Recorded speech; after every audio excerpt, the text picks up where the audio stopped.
pledge allegiance to the flag of the United States of America and to the republic for which it stands, one nation, under God, indivisible, with liberty and justice for all. Honor the Texas flag. I pledge allegiance to thee, Texas, one state, under God, one and indivisible. Please join me as I pray. Again, Father, we're thankful for the blessings of this day and the weather you've given us and the seasons of the year. And we have so much to be thankful for.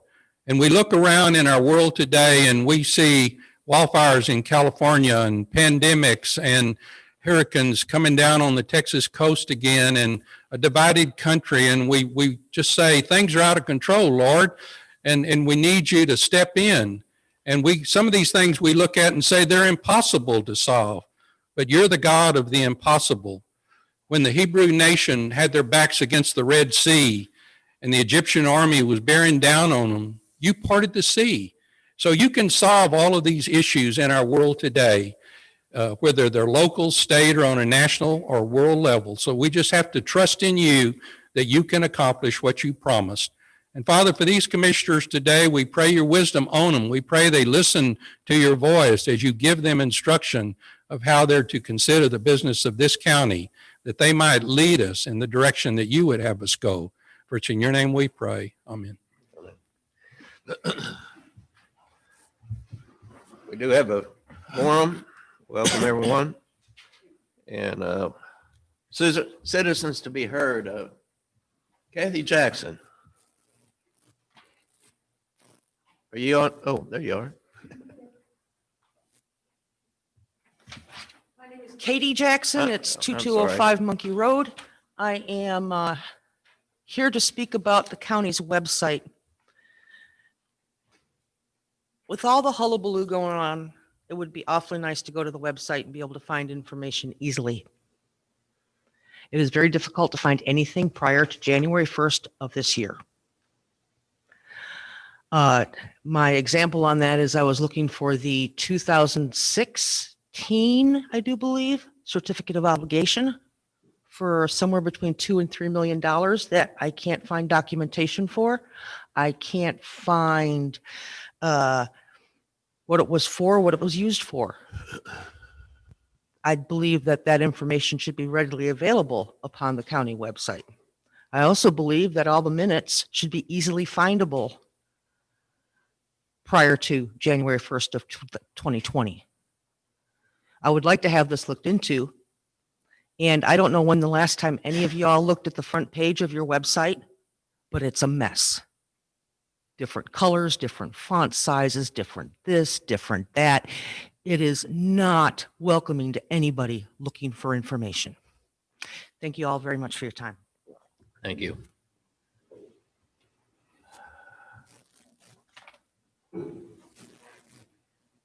Kathleen Kane, or Catherine Kane. Are you on? Is she on there? Kathy, are you on Zoom?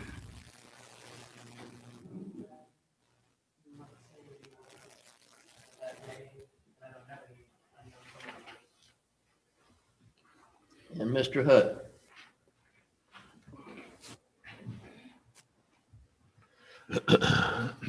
Jeff Hutt, 1306 8th Street, Lamar.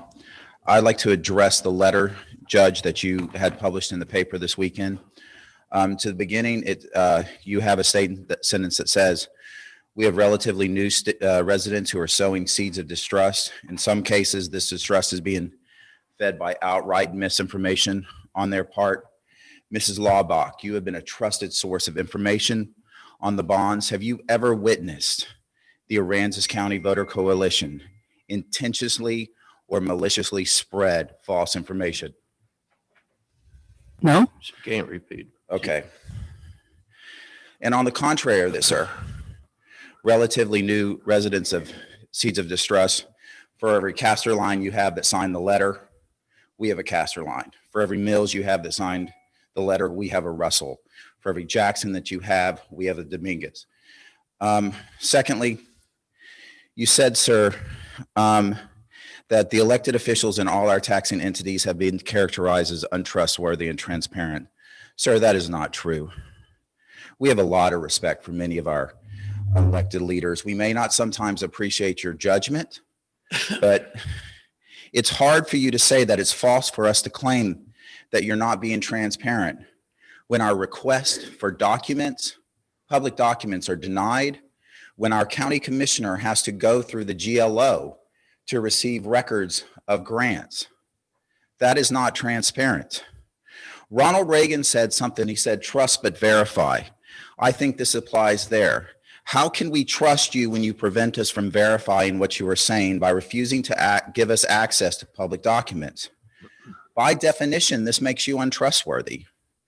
This leads to your statement. I do not know of any local leader that does not have the best interest of our community at heart. How are we supposed to believe this when what they say cannot be verified? And when we raise questions to your hired consultants, they squirm to find answers like a preacher being caught in a brothel. I'd like to talk about the funding. On March 18th of this year, you told GLO the taxpayer share of the courthouse would be a little over $6 million. By August, that number grew to $17 million. What kind of good financial plan is this?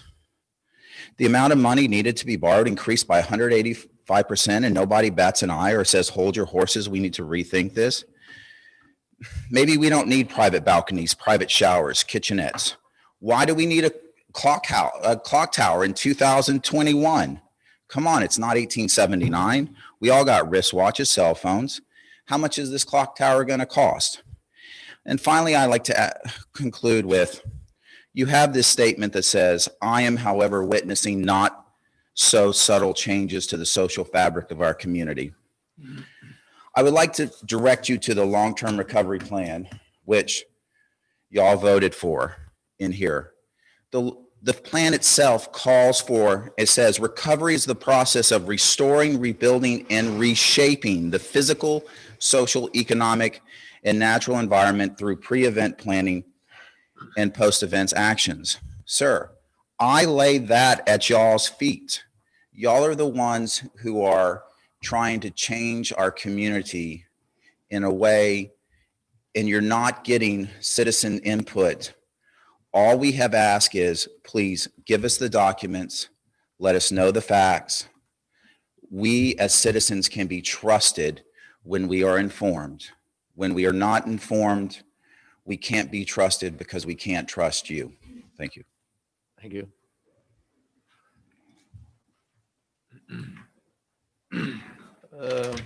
Mr. Russo, you want to speak during the agenda items, right? On certain items, not right now, thank you. And Mr. Henderson, do you want to? You're all right. Okay. We'll talk later on that. All right. Under presentation, discuss, approve, disapprove proclamation D09 2020 recognizing the month of November 2020, the home care and hospice month.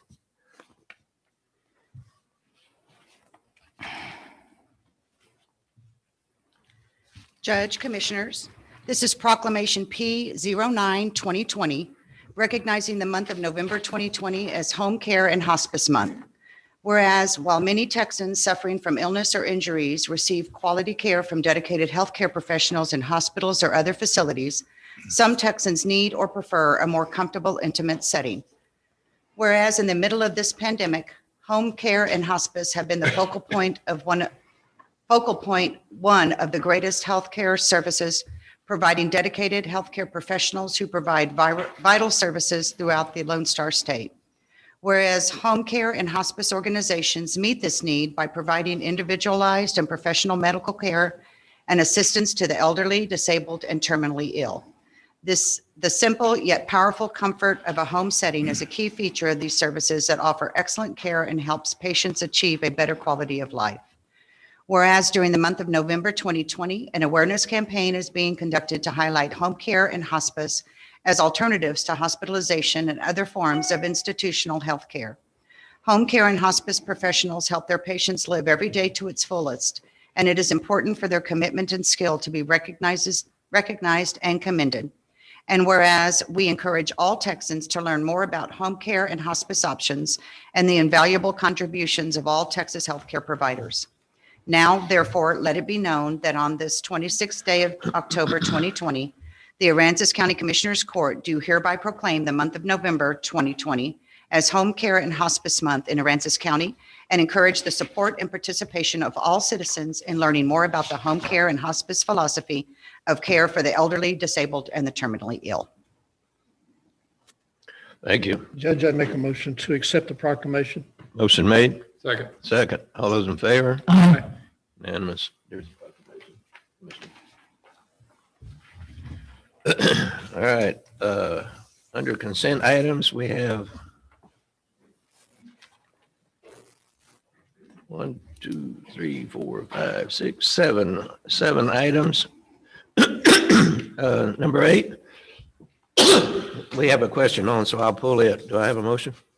Move to approve. Motion made. Second. Second. All those in favor? Aye. Item number 8, discuss, approve, disapprove payment of $1,000 from the county district attorney's forfeiture account to be paid in Children's Advocacy Center in time for the day of giving. This is something that she's done in the years past. Ms. Russo, you had a comment. Pat Russo, 187 Heron Oaks, Commissioner-elect for Precinct 3.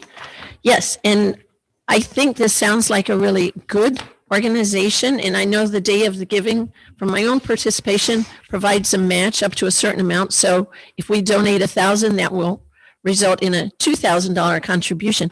I just wondered if we could have a little bit of information about the Children's Advocacy Center for the public. Yes, ma'am. Ms. Oster, would you mind helping us out on that?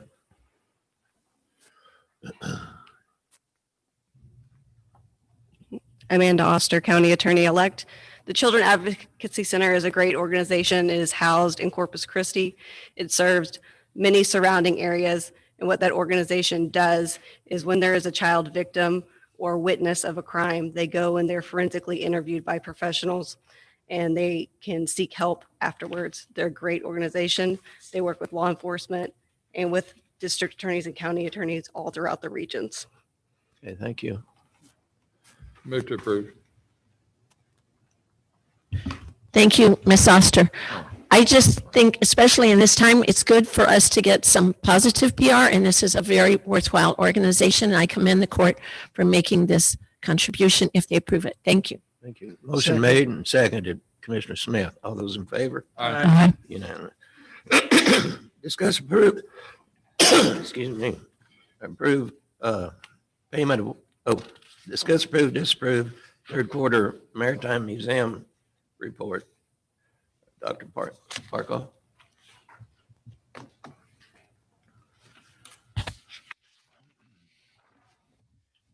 Morning, Judge Mills, Commissioners Cheney, Leslie, Charles, Wendy. I'm still learning everybody's faces. Thank you all again for having me. Before getting, do y'all actually have the PowerPoint presentation by chance? No? Okay, that's all right. Did y'all get it though? Were you able to get the PowerPoint presentation? Yes, thank you. Okay. Oh, do you have it up? That's okay. I can go Sorry over my about that. notes. That's fine. Again, thank you for having me. I wanted to show you something fun as a startup, but I guess it'll just have to wait. But before getting straight to business, one of the new pieces of artwork we're bringing into the museum is a beautiful painting done by one of my friends.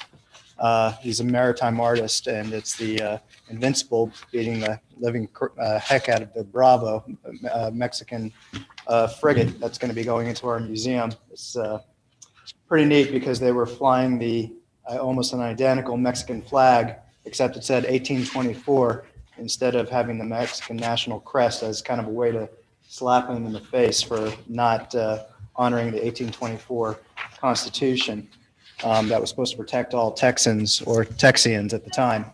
So getting to business, since I met with you guys last time, I've been settling into my new position quite nicely. staying extremely busy. It's also nice to see people coming back to the museum. So I'd like to start with attendance. Since our last meeting, Commissioner Smith, you had asked me for some specific numbers. At the time, that was my very first few weeks, so I did not have that information. You asked how the cancellation of our wine festival had affected our attendance. The patron party was also part of that attendance. So I researched this, and it looks like we lost just under 2,000 people. So it was a substantial number, and I think that was kind of what you were asking. Thank you. Not on top of that, absolutely. On top of that, it did hit us hard, as did the loss of our summer camps, our field trips and rentals and other small events associated with the museum, which add up to an additional 600 people. Justin, what's 2,000 as a percentage? How big a drop is that? Roughly. Probably close to 20%, I imagine, of your total attendance. 52. Ooh. 52. It's not good, but it's not completely disheartening to me because I do see a lot of people coming back to the museum now, especially during these summer months, which is obvious. So our numbers are obviously down compared to a normal year. That's not this nightmare that we're in right now, 2020. But we did see a large spike in the summer months, which is now starting to trail off, which is to be expected because people are going back to work and kids are going back to school. But nevertheless, people are still regularly coming in. In June and July, we saw over 350 people from areas 70 plus miles out of Aransas County. In August, we received approximately 275 people from that same radius. In September, as schools opened up and families traveled less, those numbers dropped down to approximately 175. So going back to your question, yes, the total loss of attendance between January and September was 52%. In terms of our expenditures, and I'll try to keep this short, I've got a lot of information and I know I can talk, so I'll try to go a little faster. In terms of our expenditures, the support that the county has given us has been extremely helpful to our continued operation, especially right now. So onto a more positive note, now that the vacation season has slowed down and we're starting to bring more people back into the museum through additional space rentals, we had Senator Cloud come in and rent our space. We had a few others, and I've got some more coming in. That's bringing in some more people from out of town and more money into the museum. We're also doing educational outreach, such as homeschooling for kids who are not ready to go back to school. Their parents are wanting to keep them at home. So our education director is just recently got a nice grant from HEB. So we're purchasing equipment to where they can come into the museum in a safe space, social distance, and still have volunteer teachers come in and help them. So that's definitely helping us. We're also working to create new events, such as having a Halloween haunt to provide a safe space for children to trick or treat and enjoy other Halloween events, as well as listening to ghost stories of the Texas coast around a mock-up campfire. Everybody loves a good old ghost story, especially with Texas. We're also working with different entities in the district to ensure that we're part of the community. I think that's something that the museum has been kind of lacking in past years. We've been kind of isolated. So for example, our Halloween event is part of the trail for Halloween in the district. I've also joined a temporary board to help with next year's upcoming, if I can say this right, sesquicentennial for Rockport, as well as I've joined the Economic Development and Tourism Board to further this type of participation and support. And that's actually helping us quite a bit because it's giving us ideas on what to do with the museum and how to help other local businesses and nonprofits. So those are our numbers right now, and it's true. It's unfortunately they're down, but I'm an optimist, and I see these numbers coming back, especially what we're going to be doing with the museum. So the most important part of this presentation relates to what we are doing with our time right now, how we are efficiently spending our time and resources instead of just spinning our wheels when museum patronage is down. And how we're going to try to fix things as our country hopefully returns to normal. The museum will come back, in my opinion, with a bang that will increase visitation, not just locally, but from all over Texas. We're going to be doing some substantial work. And one of my main goals for the museum is to become a cornerstone for the community and to stimulate economic development by revitalization, through revitalization of the museum, to bring more people into Rockport, which again will support local businesses and other nonprofit organizations.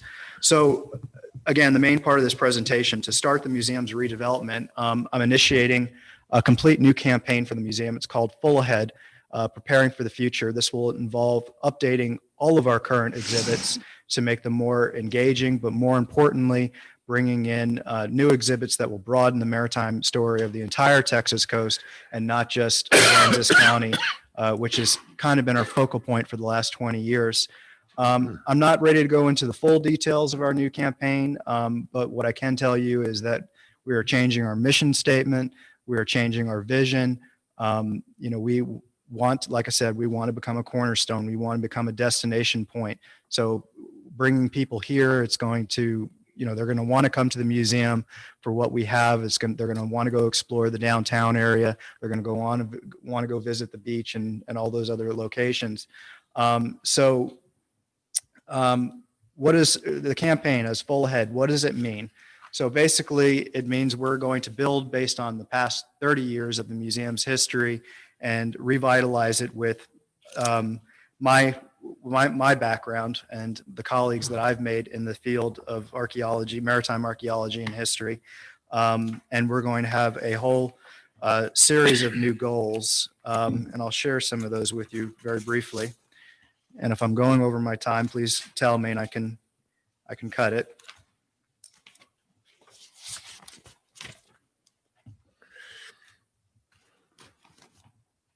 So again, we're changing our mission statement to the mission of the Texas Maritime Museum is to educate and excite the public about Texas maritime history and its importance to the development and current livelihood of our great state. It's not just about history and the past. It's about how did we get to where we are now? Why do we have such a thriving economy? And again, to be one of the primary destinations of the Texas Coastal Bend as our vision. So as for our goals, it's going to be to promote tourism to the overall community, increase financial support of the Texas Maritime Museum through regular and repeat visitor attendance, improve our educational impact by broadening the Texas Maritime story through incorporating new significant exhibits into the museum. For instance, after months of negotiations with the United States Navy and the Army Corps of Engineers and the Galveston Wharves, I just brought in some of the oldest, well, actually the oldest pieces of steam technology that have ever been discovered in the United States from the warship Zavala that sank in Galveston. She was she was a steam vessel of considerable force in fighting back the Mexican Navy. And those just recently got transported to the museum on Monday, and they will be put up on display in 2021. Also, we're going to be ensuring our future reaccreditation with the American Alliance of Museums by modifying these exhibits to make them accessible. You will literally be able, instead of having just a static exhibit, you will be able to go up and you'll be able to push a button, change the language to whatever you want. You'll be able to put your phone down with one of those QR codes and scan it, and you'll be able to listen to the exhibit in any language you want. So it'll be accessible to not just English speakers, but Spanish, our local Vietnamese population, German, anything you can think of. So we're going to be embracing technology as a means of improving the experience of the visitor and strengthening the story of why Texas maritime history is important to our entire community. I wish I could show you this up on the screen, but I can't, so maybe I can just pass this around to you. This will give you kind of an idea of the before and after what I'm planning to do, we're going to be forming partnerships with a lot of different entities, and we are bringing in substantial pieces of history that I think the public will enjoy. Instead of just having a exhibit with just some cartoonish figures on it, I'm actually bringing in cannon from the 1554 wrecks. For the past 20 years, we've been celebrating La Belle, which was found in Matagorda Bay. It is a significant part of Texas history, but it's just one silly French ship that failed. We're going to be bringing in a lot that's going to be telling the entire Texas story, all the way from the Sabine River to the Rio Grande. So again, many of my colleagues are going to be joining me in this endeavor through partnerships and mutual support. There's a lot of names on here, which are in the back of that pamphlet, which you'll see in the PDF that was given to you. We'll have Corpus Christi, Museum of Natural Science, and the Archaeological Repository down there helping me with some of the artifacts that I want to bring in, as well as well-known local artists such as Steve Russell, who has now deemed that I am his new best friend.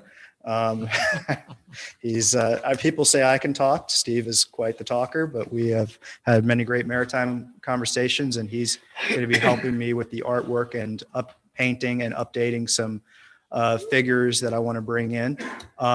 So also the United States Navy has been unbelievably supportive, as has the Texas Navy Association. I don't know if any of you have ever watched Drain Our Oceans on the History Channel, put out by Search Inc. My colleagues there are going to be partnering with us as well. So we have some very strong colleagues coming in that are going to be supporting the museum, and we're going to be implementing this in phases. Phase 1 is going to be starting probably next month, and you'll see that in our next time we meet, when I bring you a packet that will show you the entire revitalization campaign and where we're going and what stages the museum is going to be changed. And you're going to see it's going to be a new museum.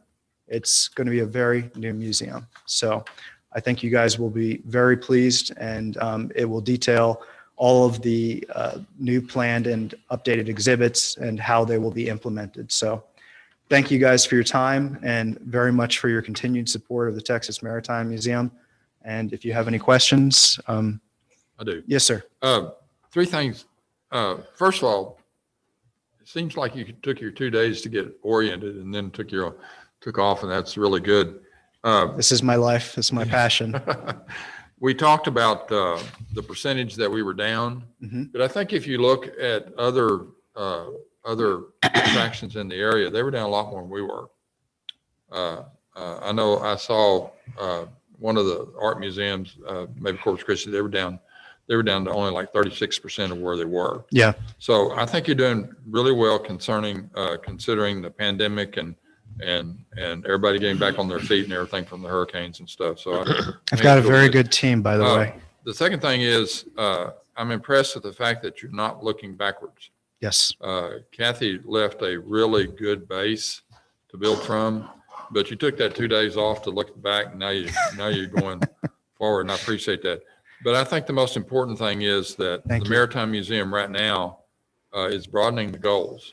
Yes. And realizing that the future is not just on one time period of era, but the future of the Maritime Museum is broadened its scope. And I think that is a very positive thing. Well, and I salute what y'all are doing. I appreciate that. The history is extremely important on how we got here, but it's not just about how we got here. It's about where we are now. I mean, the oil and gas industry, that is so overlooked. I know oil is not doing so well. Gas is doing better. But if you saw how many jobs are in oil and gas, not just being out on a tanker or out on a rig, but, I'm trying to teach the community and students at these schools that if they go to these maritime colleges, they can work in the ports. Yeah. There's economic growth there. There's an immense amount of jobs. And I think that is extremely important, not just to us, but to the vitality of the future of our state. Whenever I was 17, which is, whenever God was still a child,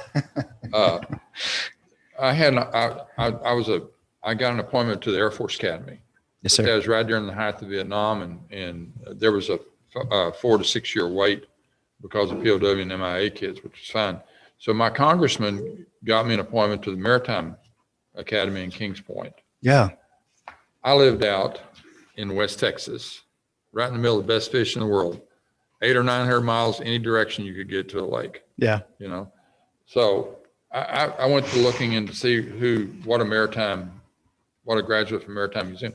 I didn't find anybody in that whole area, including the district judge. They don't know about it. They don't know what it is. No. And so you're really broadening a lot of stuff. I've had many opportunities to deal with mariners since then. Yep. And I mean, that's a fascinating area. I really missed an opportunity there. Well, I've been working with, I'm an A&M graduate. That's all right. Nobody's perfect, I know.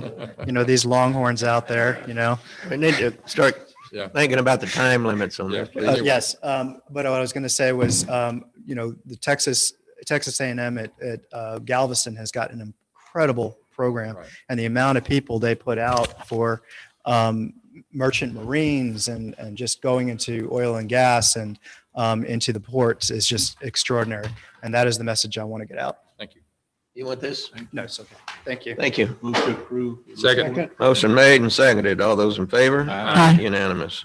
Discuss, approve, disapprove 2019, 2020 hot fund from Chamber of Commerce.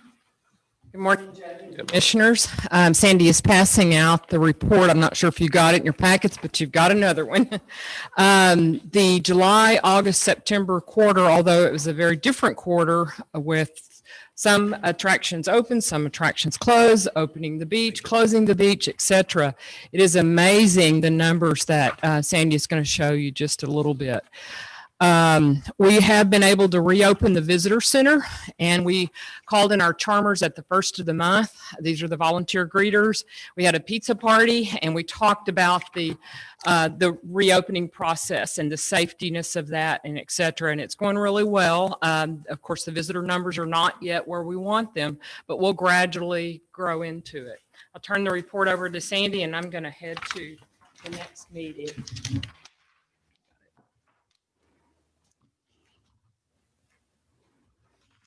Good morning, and thank you for having us. The first page.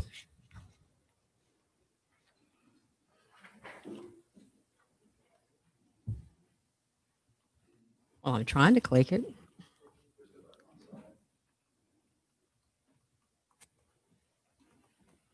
It may not be on.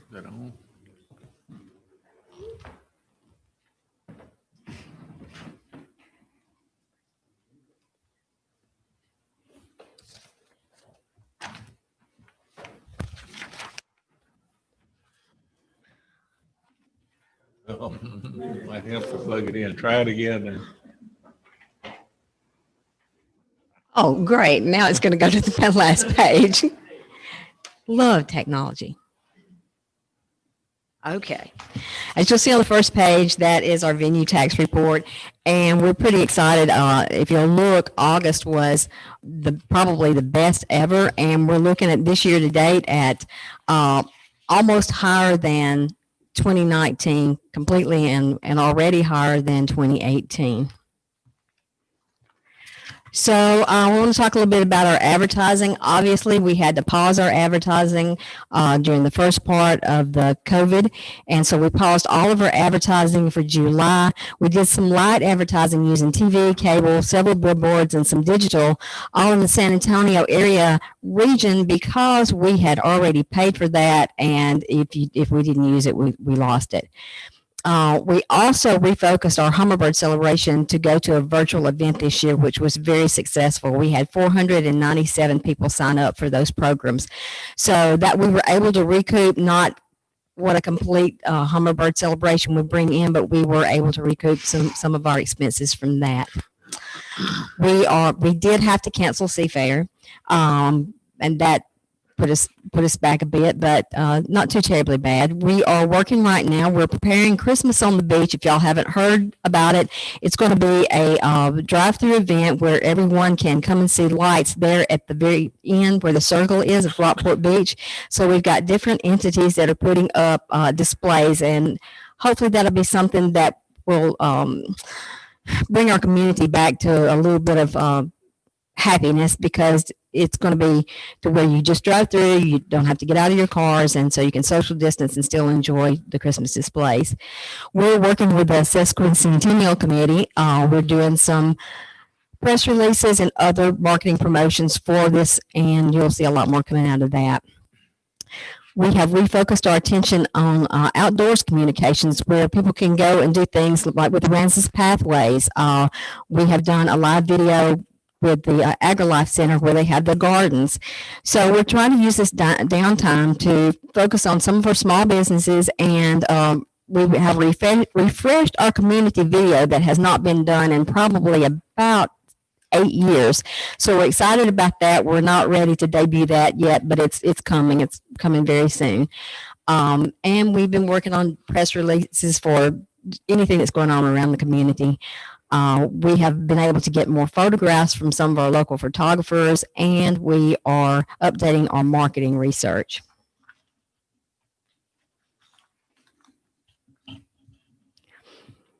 So we are looking at doing a lot of hybrid events. As I said, we did Hummingbird, and we're meeting again to discuss how that went. And I believe that that was going to be one of our biggest successes this year. Again, Seafair was canceled. We're looking at doing Celebration at the Fulton Convention Center on February 12th. And Celebration is a different event from Seafair, although we normally have it right before Seafair. So we're spreading it out a bit. I think that's going to actually be a good thing. Told you about Christmas on the Beach and working with the Sesquicentennial Committee. So we're continuing our monthly emails, and that goes out to about 67,000 people right now. And this just tells our visitors how we're doing and what's going on, whether or not, it's something that has been canceled or if it's still ongoing with our attractions. We are focusing on the beach, the water, Ramses Pathway sites. We're looking at doing a Bird City application. Several communities in our area and across Texas have become certified bird cities. Why we're not, I don't know, but we're about to be. So that's one of the things that we're going to be meeting on Tuesday, if you're interested in that. Press releases. We are trying to work on our website content and update that when we can. And we still meet with our local attraction representatives, and I've been pretty impressed. We've been able to offer that in person and via Zoom, and we're really getting a lot of buy-in from our attractions, and they are attending. We are going to be doing a winter Texan survey to see whether or not they're going to be able to be coming back. And well, we've actually got some feedback already, and it looks like our winter Texans are going to be coming back for the most part.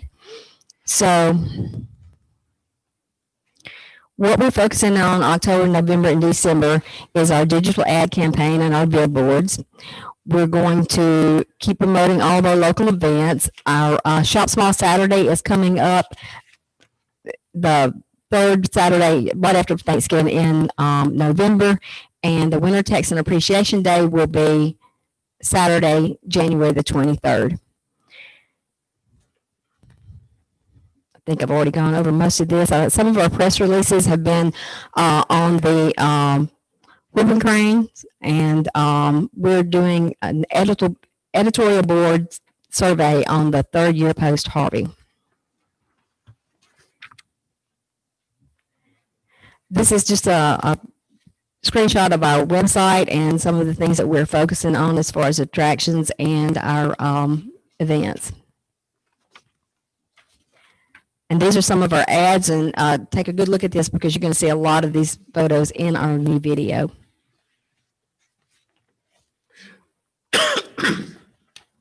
And that's all I have, but I'll entertain any questions you might have. Any questions for Sandy? If not, thank you, Sandy. Thank you very for all much. Your organization does for the community. Move to approve. Second. Motion made and seconded. All those in favor? Aye. Unanimous. We have a citizen who was trying to log in, Zoom in earlier and Yes, ma'am, I couldn't was make it just work. going to say that. Okay, thanks. Ms. Kane was trying to log in and could not, so I'll give her a few minutes to speak now. Ms. Kane? She may want to speak during the engineering contract agenda item. Kathy, did you want to speak generally or wait for the agenda item? Hit your mute if you haven't hit it yet.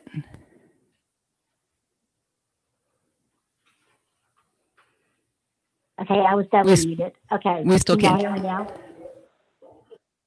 Yeah. Okay. I was asking, do you want to speak during the agenda item? No, if I can do it now, because I've got some client meetings. So, Kathy Kane, 109 Boardwalk in Rockport. Just later today in your agenda, I know you're discussing the engineering firm that is going to be selected to work on the shoreline mitigation projects. And my question is, can we look at other vendors other than Mott McDonald?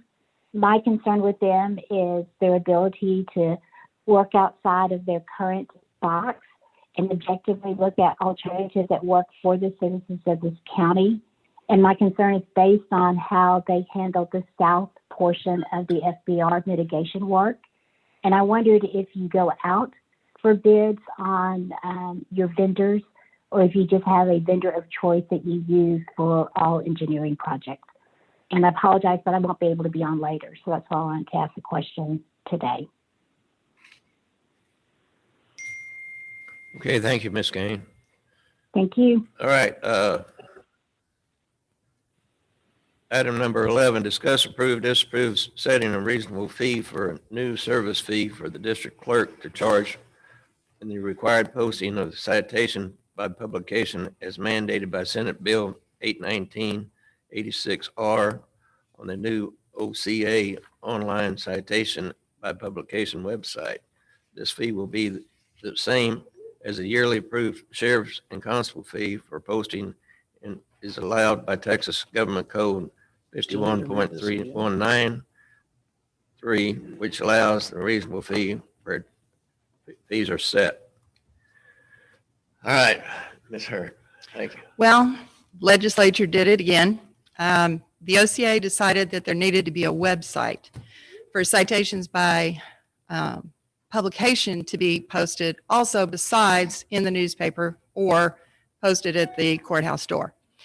So the bill started out one way. I think it got chopped in a few pieces and they neglected to put the fee connecting the dots.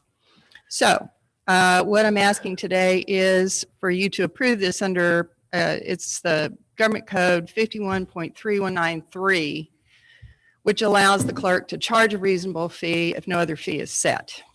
And just so you know, I have checked with OCA legal and TAC legal and said, can you point me to a statute or a rule by the Supreme Court that allows me to charge?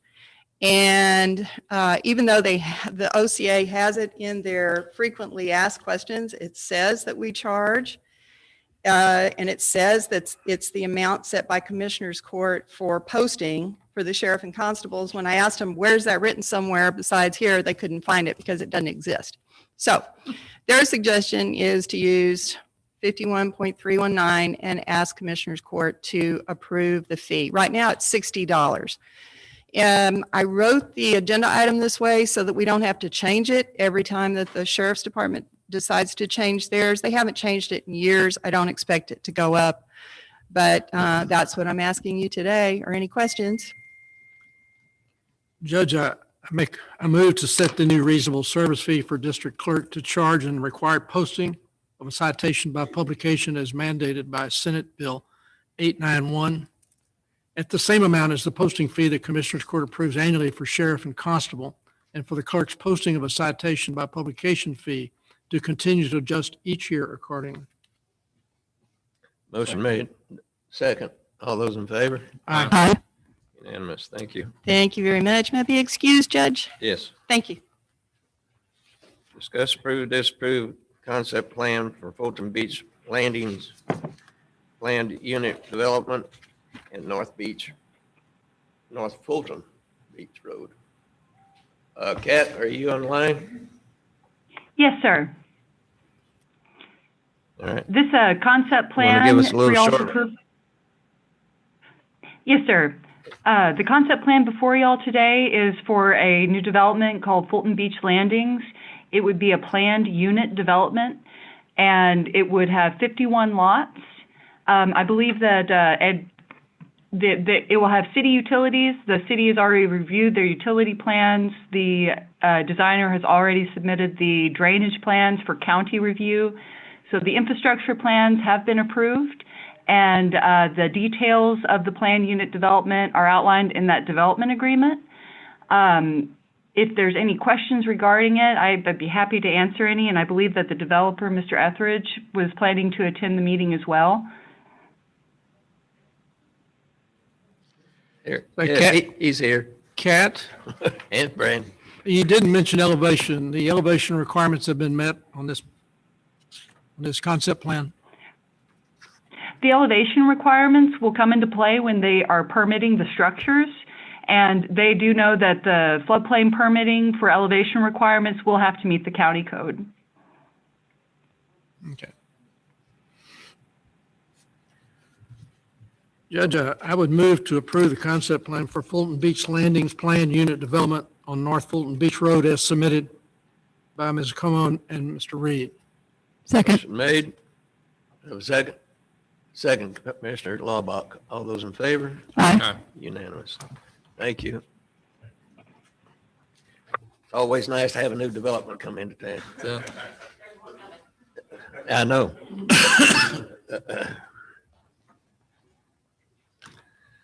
Discuss, approve, disapprove, authorizing county judge to sign an agreement with Keith Commissary Network LLC, current inmate commissary provider for secure release services, prepaid debit card release for Aransas County inmates, no cost to the county.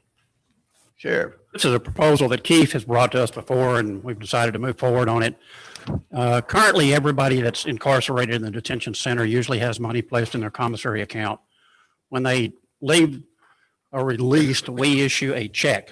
Sometimes these checks are 35 cents and 50 cents and 80 cents, and they never get cash.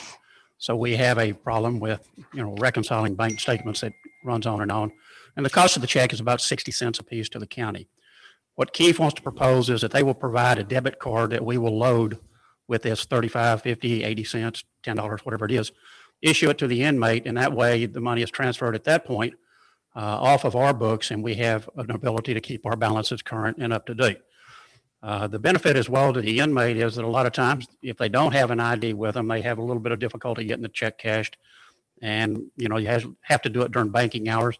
These go on cash. They get thrown away, washed, or whatever, and just continues to cost us money. Keith will provide the cards at no cost to the county. The only time that we would issue a check in the future is at an inmate that is transferred to another facility. The card, we don't want to issue a card that when he shows up at a facility and detained there for some period of time, because they start charging service fees on that card after day 3. And so we're just wanting to, I think, bring a process to the detention center that would allow us to keep our books current. It'd be easier for the inmate to spend the balance off of his card because it'd be a MasterCard recognized anywhere that accepts that. Sounds good. You got Lieutenant Klinicki here to back you up, so. Correct. If y'all had any questions about the technicalities within the process, because he's been working with him for a couple of years on it, and we looked at it before and just passed on it for concerns that I had expressed, and I think, those have been satisfied. We have an adequate procedure in place, I think, to, verify that the cards are secure, that we don't run a risk of losing a card somewhere or getting it loaded up improperly and having an issue. I move to approve. Judge, I would move to authorize the county judge to sign an agreement with our current inmate commissary provider, Keith Commissary Network LLC, for prepaid debit card secure release services for Aransas County inmates. I'll second that. Motion made and seconded. All those in favor? Aye. Unanimous.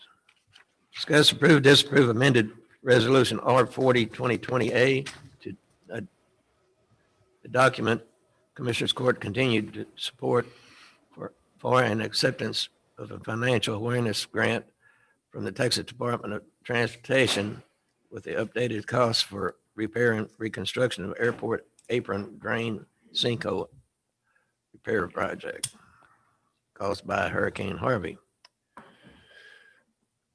Good morning, Judge. Is Mike? Yeah, I was just going to say, are you there? Okay, Mike, talk to us. I know about the sinkhole. Good morning. Yes, sir. And if you'll recall, whenever I had you and the other commissioners out here to look at the sinkhole here at the airport to just put to visualize what it was we were talking about, I had Strand engineers here for a different project, but they looked at it and Strand thought it would be about a $300,000 job. For whatever reason, the state came back initially and said, no, about $166,000. But now that the state engineers have had another look at it, they think it's also going to be now about a $333,000 job. Our share is 10%, as you know, and I do have it in the budget to cover the overage because honestly, that's what we were planning on all along. But that's what it's come back now, about $333,000. It could be less than that, but likely it won't be.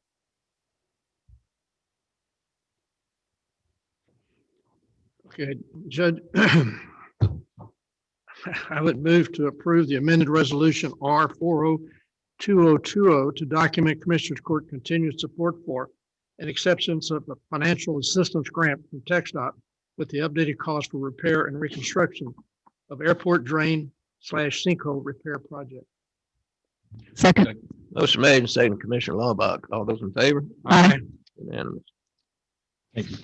Discuss, approve, disapprove resolution R42-2020, a resolution awarding a professional services contract contingent upon successful negotiation for a fiber optic loop feasibility study with Cobb Finley for the General Land Office Communication Development Block Grant Disaster Recovery, contract number 20-065-098-C270.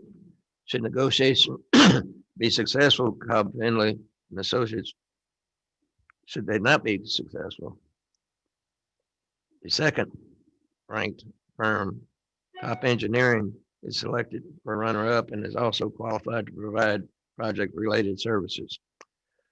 Okay. We have William online and Colin here. Any questions for either one of them? Do I have a motion? Who's the runner? I didn't catch whether you said what the name of the second runner-up Top, is. T-O-P. Okay, thank you. I move to approve item number 15 as written. I think it has to be worded. Yeah, in such- okay. Commissioner, Go ahead, Charlie. let me read the wording for it. I move to approve resolution R42-2020 to award a professional services contract for a fiber optic loop feasibility study for GLO Community Development Block Grant Disaster Recovery Contract 20-065-098 C270 and to authorize the county judge to sign a contract with Cobb, Finley and Associates for this feasibility study contingent upon successful negotiation of that contract. But should negotiations be unsuccessful with Cobb, Finley and Associates, however, with this same motion, I move that this court also authorize the county to move forward with the second ranked firm, TOP Engineers, a selected qualified runner-up firm to provide such project-related services, and for the county judge to sign that contract instead, contingent upon that successful negotiation. I'll second that. Yep. Motion made and seconded, Commissioner Cheney. That motion it seems to include not only awarding, but approving the final form of contract. And as usual, I prefer to see the contract come back to us for final approval once it's actually negotiated. Contract will come back, Commissioner. This is just authorization to proceed. Okay. Motion made. And seconded. All those in favor? Aye. Aye. Unanimous.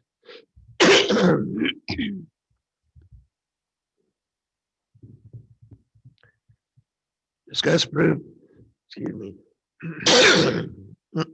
Disapprove authorizing county judge to sign an engineering architect surveyor's service agreement with Strand Associates for Aransas County fiber optic loop communication system project, part of the community development block grant mitigation Hurricane Harvey application. Do I have a motion? Judge, I would move to approve the authorizing the county judge to sign an engineering architect surveyor services agreement with Strand Associates, Inc. for Aransas County fiber optic loop communication system project, part of our Community Development Block Grant Mitigation Hurricane Harvey application. Have a second? Second. And again, I guess I would And- should put this in the form of a motion to amend. Don't think we should be stating that we're authorizing the county judge to sign an agreement. I think we should be saying we're awarding a contract and authorizing an agreement to be negotiated. And then it should come back to the Commissioners Court for our approval before anyone is authorized to sign it. Judge, may I So that's speak to that, please? my motion to amend. Yes. Okay, Yes, Ms. want to Webb. provide some history here. We went through, and this is an answer to one of the questions that was in the public comments. We went through items 16 through 19, these contracts. We went through an RFQ process for this. We do not maintain lists of approved engineers or other types of professional services. We went through an RFQ process. We had 7 respondents. We went through our regular committee process that is required by the GLO and all the other federal agencies as well as state. These vendors were brought to you via a hiring resolution, just like the previous item that you just approved. These vendors were approved by the Commissioners Court. At that time, we decided we weren't going to move forward with engineering contracts because we didn't know which of these projects might get funded through the Community Development Block Grant Mitigation Program. About 2 weeks ago, we received some correspondence from various vendors and engineers that GLO was requiring that the counties or cities enter into the engineering contracts in advance of turning in their applications. We did make a request to the GLO for clarification. We were unable to get satisfactory clarification. So we very quickly assigned projects based on experience and best expertise to the engineers that you had passed that hiring award. We negotiated contracts and sent out those contracts with your packet that went out this week. And these are recommendations. There are, you have received the contracts that are associated with each of these. Should these not get approved, then we don't know what the ramification will be with the GLO application. They could be, these engineers could possibly be disqualified and not allowed to move forward with engineering the project should we get the award. We just don't have a clear indication on that. So we wanted to go the safe route and go ahead and make this award included in the application packet. But there are assigned contracts that were in your packet that went out. I think what Kathy King was referring to was maybe the same thing you're now describing, but she's using different words. In other words, she remembered from a prior hearing, or I remembered from a prior hearing, and relate to her that we had sort of pre-approved a group of contractors because we weren't sure which ones were going to have, time available to work on our projects. So I think it probably is accurate to say we have an approved list for the particular purposes of these grants, and that we're, as you're describing, we're sort of choosing, choice number one, but we have a backup choice off a short list. So we're not now going out for RFQs because we basically finished that process sometime back. Is that a pretty accurate way to sum it up? Yes, we did finish that process. That would be accurate. Kim, would it be acceptable to put at the end of this motion contingent upon being awarded the grant? No, we have to have an approved contract. There is contingency language in the contract that says no obligations will accrue in any form unless we're awarded the grant and a notice to proceed is issued. But they do have to. Okay, so the contract itself takes care of that. Yes, ma'am. Okay. Motion stand. Motion in a second. Mr. Russo, did you have a comment?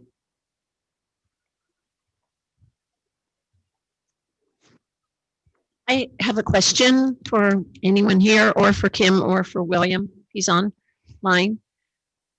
I believe in previous Commissioner Court meetings and also in separate meetings with William that there were 4 different stages of these CDBG grants with different amounts that are required as matches. And my understanding, and I just want a confirmation of that, or to let me know that no, my understanding is incorrect, that this last phase, the community development block grant mitigation projects that we're applying for, will be the last phase of those 4 grant processes. Yes, ma'am. I can speak to that. Basically, this is the final wave of funding. There were 4 waves of funding. This is the last of those waves of funding, and it's a completely different program than we've had, with the other waves of dollars coming through the grant process. So it's basically the 4th and final wave of the funding that has flowed from the Harvey disaster. May I add to that also? Right, thank you. The clarification on that. So yes, this is the final wave. However, we will be coming back at least once, if not twice more, because this wave of funding includes money that is allocated through what's called the method of distribution. It's the same funding source, but distributed in a different way. Our Coastal Bend Council of Governments is receiving an allocation of funding that's also through the CDBG grant process. This is what we're working on right now is the competitive phase, that's statewide competition. The next phase of this funding will be probably at the very end of the year. We will get an allocation from the Coastal Bend Council of Governments for CDBG MIT eligible projects. We will be engaging the court again, pulling out our old list that we've presented in the past for those projects, as well as there may be a 3rd tranche of funding, this same source, that may come in the spring. And we'll have to wait for further information on that. But this is the final funding source, and it comes in 2 to 3 phases. Yeah, And would that final one that may be coming also go through the COG? Well, it's a $4 billion pot of money. Okay, so they've divided it up into what I think is a very complicated methodology, but nonetheless, it's the final source of funding flowing from the disaster. And we are going through the competitive phase, and then there's the MOD, the method of distribution phase, and then there could be one more open competition depending on how the funds get allocated. Is that 3rd phase then, I think she was asking, through the Council of Governments, the one that will come in the spring? Yes. Just like this one that's coming up at the end of the year? Yes, ma'am. We've already. No? John, it is. There is a method. John Strothman is saying. There's a method of distribution. The one on the CBDG-DR funds was distributed based on the amount of damage. We are still working with GLO and trying to determine how they will allocate this level of funding, but it will be through a MOD process to the COG. And that one will occur in November or December. And then in the spring, the competitive through the GLO, if there's any remaining funds, that's when that will occur. And that'll be through the GLO. So in the spring we'll go back directly to the GLO in a competitive process after we finish the one we're working on now and the one the end of this year. That's if there's any money left over. And when you guys say MOD, method of distribution, that's sort of shorthand for non-competitive? Correct. I mean, okay. It's in other words based on damage, not on competing grants. William, one quick question. On item 16 through 19, where we're talking about these agreements, have these agreements been reviewed by our legal counsel? They have They're been being reviewed as we speak. in the process of being reviewed. So they, that Agreements would that be, are in front of you are based on previous agreements that have been presented to and approved by the Commissioners Court. There are some additional protection language that we've added in addition to the standard the standard so forms. should I add to the motion? Should I add to the motion based on contingent on review and acceptance by Yes. legal counsel? Yes. Yes, that would be fine. So amend my motion. All right. Can you tell me you were talking about the next phases going back to the list that we'd already worked on? Is there anything that prevents us from coming up with a project that's not on the past list to put on some of those? Well, it's my understanding that Just heartburn. Advertising done for that, and we have put all our plans out there that we're aware of, that the court commissioners want to do, that the departments want to do. There could be one additional opportunity. The mod wouldn't need to do that, but again, we're open to any thoughts that y'all may have. The limitation that we have is that it has to be on our hazard mitigation plan. And we have updated that twice to reflect any discussions that we've heard about various projects. Okay, the motion's been made and seconded. All those in favor? Aye. Against? Unanimous. Item 17, discuss, approve, disapprove, authorizing county judge to sign an engineering architectural surveyor's service agreement with LNV LLC for Aransas County Ruby Island Street Drainage and Utility Infrastructure Improvement Project, part of the Community Development Block Grant Mitigation Hurricane Harvey application. Good motion. Judge, I would move to approve authorizing you to sign an engineering architectural survey services agreement with LNV LLC for the Aransas County Ruby Island Street Drainage and Utility Infrastructure Improvement Project, part of our Community Development Block Grant Mitigation Hurricane Harvey application, contingent on review by legal counsel. Motion made and seconded. Commissioner Casterline. All those in favor? Aye. Unanimous. Discuss, approve, disapprove. Oh, sorry. My question was really overreaching for all four, so Okay. I'm through. Thank you. All right. Discuss, approve, disapprove, authorizing county judge to sign a engineering architecture surveyor's service agreement with Mont McDonald for Aransas County Newcomb Point Shoreline Preservation Project, part of the Community Development Block Grant Hurricane Harvey application. Now, this is the one where Kathy Kane's question comes into play, and her question was, have we thought through thoroughly the problems with hiring Mont McDonald, again, given the problems that arose when we first tried to use them on beach restoration projects, in particular the Fulton project. And I realize we're talking about the Newcomb Point Shoreline project first, but it's quite similar to the Fulton Beach project, which is the next item on the agenda. I have told Kathy Kane that we previously heard from Kim Fouts that we didn't expect the same problems to arise this time because it's not a FEMA benefit cost analysis process, that it's a more flexible GLO process that allows more community input into, for instance, whether we'll have giant breakwaters 20 feet offshore.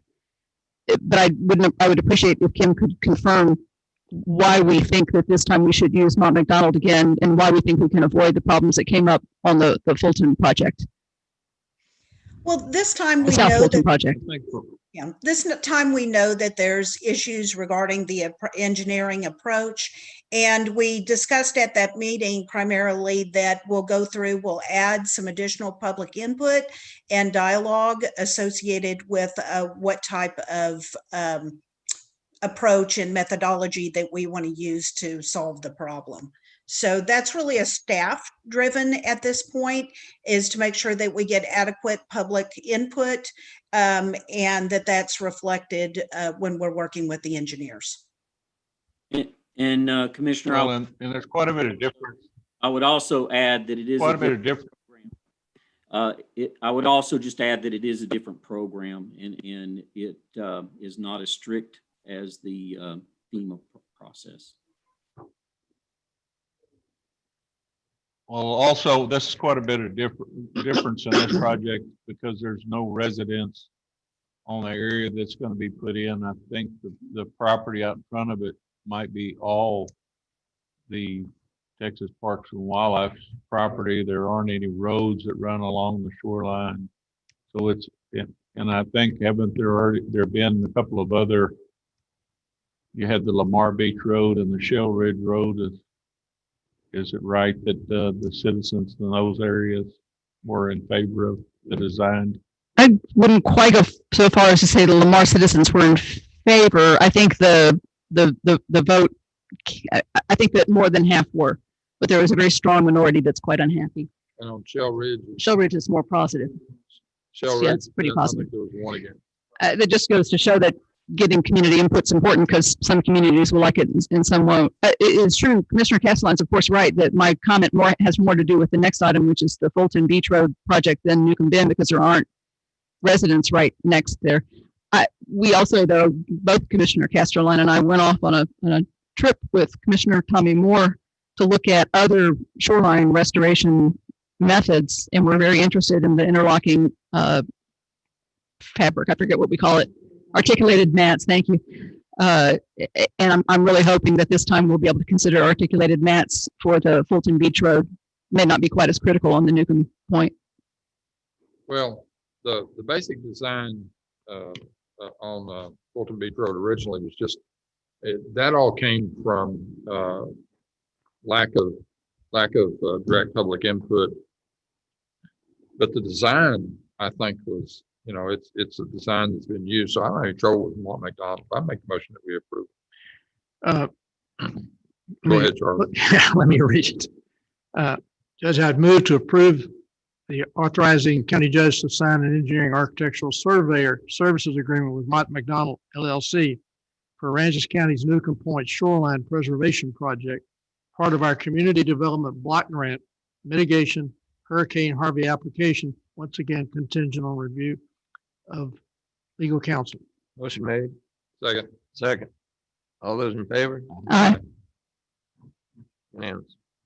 Discuss, approve, disapprove, authorizing county judge to sign engineering architectural surveyor services agreement with Mott McDonald LLC for Aransas County Fulton Beach Road elevation and beach nourishment project, part of the Community Development Block Grant Mitigation Hurricane Harvey application. I have a question about. We need a motion. Oh, I'm sorry. Judge, I would make a motion to approve authorizing county judge to sign an engineering architectural surveyor services agreement with Mott McDonald LLC for Aransas County's Fulton Beach Road elevation and beach nourishment project, part of our Community Development Block Grant Mitigation Hurricane Harvey application, contingent upon review by legal counsel. Okay, I'll second that for a question. Okay, second. Question. Okay, can you explain to me exactly what is meant by the beach nourishment project? What does that mean? What's the meaning of that? Well, on Fulton Beach Road North, which is the county's property, the Mott McDonald's presented us with 4 variations. So there are other variations to be considered.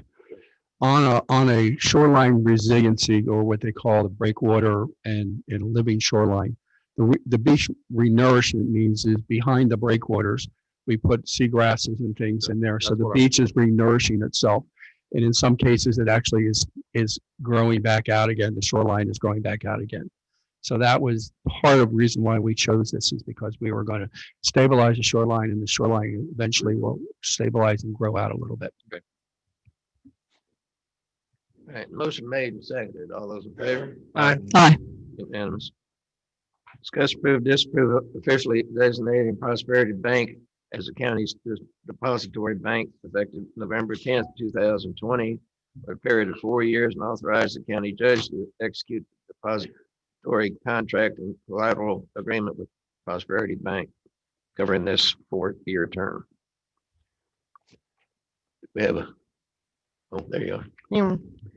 In previous Commissioners Court, we accepted the bid proposal for our depository bank, and this agenda item will actually officially designate them as our depository. They were the only ones we received.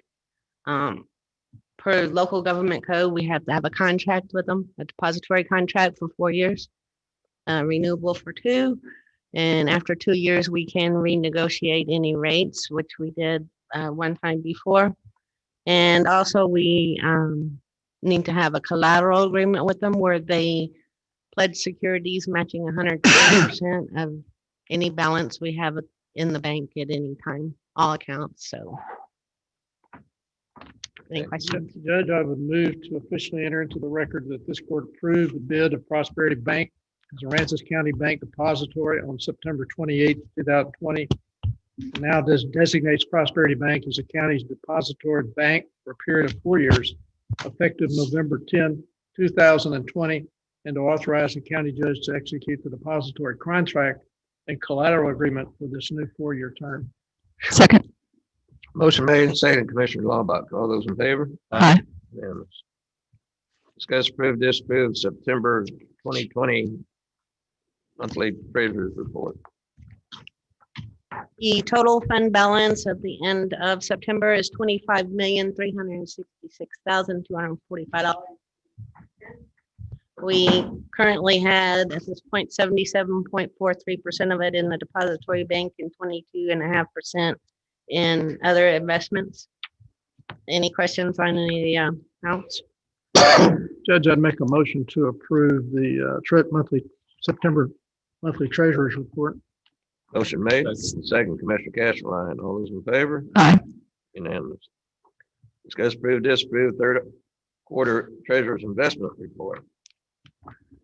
Same amount of funds, bringing out the interest accrued, actually realized and accrued for the operating funds is year-to-date $232,955.11. For our bond and INS funds, $60,695. $193,650.67. Currently in the operating budget, we're only sitting at 57.43% of what we budgeted. But nothing I can do about that. Motion made. Second, Commissioner Smith. All those in favor? Aye. Unanimous. Discuss, approve, disapprove new job description for JP2 pretrial supervision officer and court clerk at a pay group 11. This position will combine part-time JP pretrial supervision officer and the part-time court clerk position to a full-time position, replacing the full-time JP1 and JP2 court clerk. No new monies. Yes, ma'am.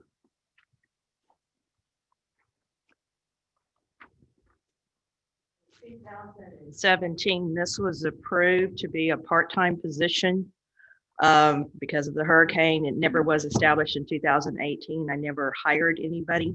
At this point in time, we definitely need the position, but because this courthouse is too small, I can't have too many employees. Technically, I would have 2 employees and JP1 would have her 1. So that would be 3 new persons in the courthouse, and we are lacking the space. Because of that, I'm trying to combine the part-time positions into a one person handling both jobs. I know eventually I'm going to need to split this positions up, but I'm hoping by the time we get the new courthouse, we'll have the space to split it. I do have the monies to handle the full-time position, so there will be no new monies in this. Move to approve. Motion made. Second. Second. All right. Mr. Russo. We need to read. Okay. Once again, We got to get it our specific. county clerk wants it to be Yeah, more specific. detail. Yeah. I move to eliminate the part-time pre-trial supervision officer position and the part-time court clerk position, and to approve a new job description for JP2, a full-time position, a pretrial supervision officer and court clerk, pay group 11, to replace these 2 part-time positions. All right. Motion made. Second. I'll second it. Second. All right. And Ms. Russo, you had a comment? Thank you, Judge. Just a clarification. So my understanding from reading this and from listening to Judge McGinnis, there is one part-time JP position and one part-time court clerk position that will now become full-time.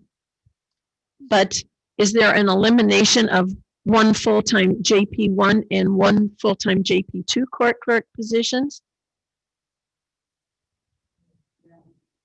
Okay, then can you explain which positions will be eliminated and whether or not they're full-time and part-time? Thank you.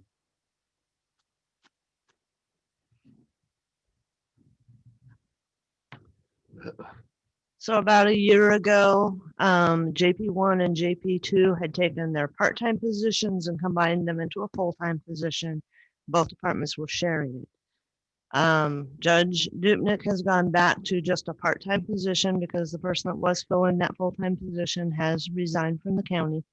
So Judge Dupnick is going to just have her part-time position. Judge McGinnis had two part-time positions in her own office, so that is the full-time position that's going to replace the other one. Does that make sense? Yeah. It's going to replace two part-time positions she had, but it's going to work for No, Dubnik also? no. I know it's good. There were three positions altogether, three part-time positions. We had combined two other part-time positions into the full-time position. We're now separating them back out and moving it into her department only. We had So the three two- halves, Right. separate people, and now Three we're gonna have halves. one whole and one half, and it's still 1.5 time, 1.5 people. Correct. Okay. That answer your question? That, Well, And the full-time position, which will replace two half-times, will now receive benefits at a higher level, correct? already receiving benefits, they're just being moved into it. Even part-time, they were getting benefits. No, because the two part-times have been combined into a full-time position that was already benefits. That is now being split back into a part-time, and one of those part-times is moving back into her department where it belongs.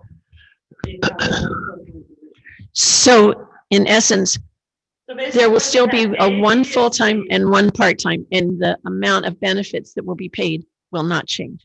Thank you.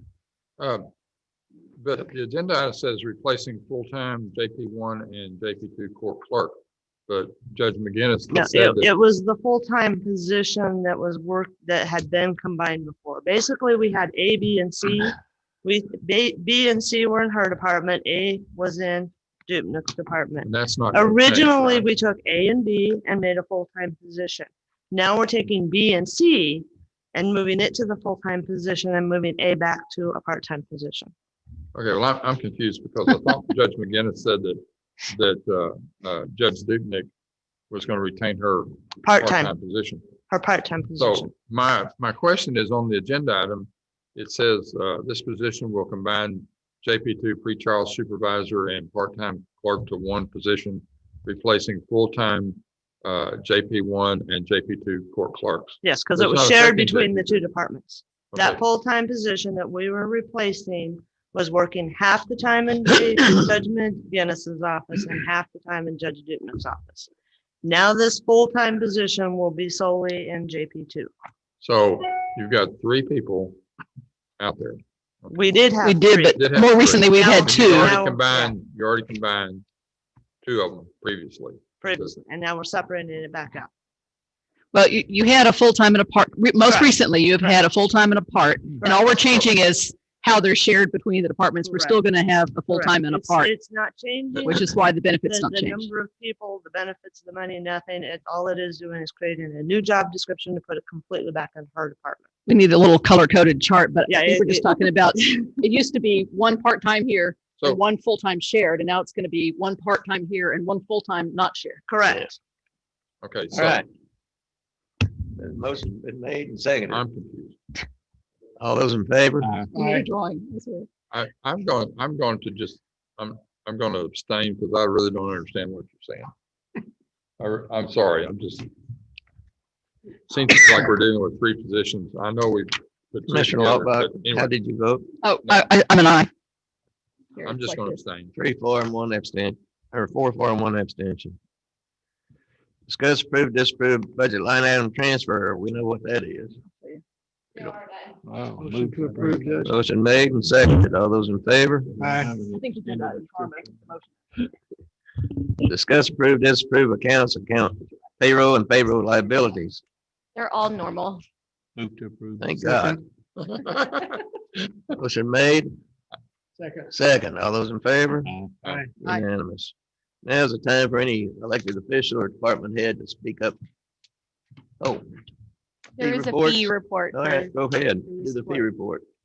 Well, bottom line, unfortunately for the year, we are down about 211,000 Okay, for fees collected. all right. Okay, Sheriff. Previously brought to the court that Mark Duran was retiring as director of Plains MHMR. Last week, we did the interviews of the applicants that applied to fill his position. And the decision was made to award the job to Leo Trejo, who has been a 24-year employee of Coastal Plains. He will assume that position on or before January 1st. Well, thank you. Good. Appreciate that. Anybody else? I'd just like to say one thing for those that don't know it. Jackie Cockerham had major surgery first part of this month and is home recovering. She's had some difficulties, so let's please keep her in our prayers and in the thoughts. Thank you. Anybody else? All right. Do I have a motion? Make a motion to adjourn. Second. Not extended, just a motion to adjourn. That's it. Motion to adjourn, seconded. All those in favor? Aye. Unanimous. Pick one, I don't care.